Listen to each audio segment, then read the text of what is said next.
Hello everyone, this is Anton, and in today's video I want to get into a new feature that Obsidian added in 1.5. So just a couple days ago 1.5 was released as of the time of this recording, and they've added a new editor for tables. Now this has been long awaited for me because I deal with tables on a regular basis. I don't do anything complex with them, but I do deal with tables on a regular basis, and having to work with markdown is a little bit cumbersome.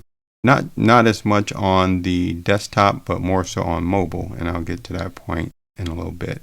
Now if we go ahead and create a table here, let's go to one where like I come in and I have a template set up for, you know, if I have a certain workout where I'm doing chest and back for this particular day.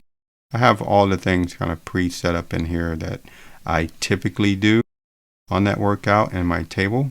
And you know, this makes it easier for me so I don't have to create these while I'm at the gym every time I go. But if I ever wanted to come in here and edit this particular table, like I wanted to move things around, you can see now we have the capability to grab and move different rows and columns around.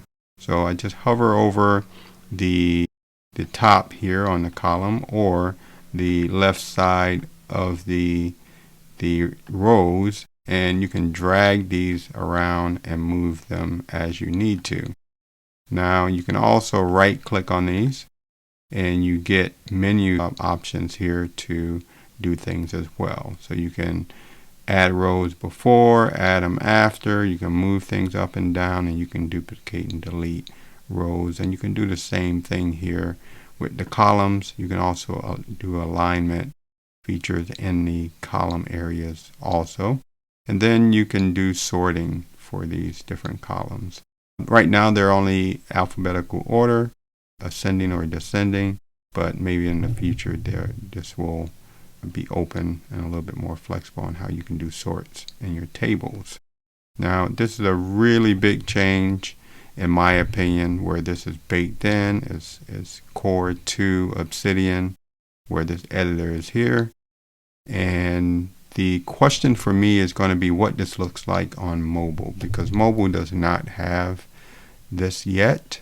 So it will be interesting to see what happens on mobile, especially because when I do go to the gym and most of the time I'm interacting with the table is when I'm not at my laptop. Time will tell, I guess. It did take a long time for them to get this, but now that they do have something in place, which I think is a pretty good foundation that they can work off of, it'll be interesting again to see what they do on mobile. One other thing to note is that on this table, when you click into a cell in the new table editor, the table does not change into text mode. In the previous version, if I was to click into one of the table cells, everything would change to text. And this is on the desktop not too bad, but on mobile I'll pop up a little window here of what it looks like on mobile, but it really makes it hard to edit tables on mobile. So it will be, again, interesting to see how this will affect the mobile experience once they implement something for mobile. That's it for this video. If you like this content, don't forget to like and subscribe to the channel. And until the next time, have a nice day.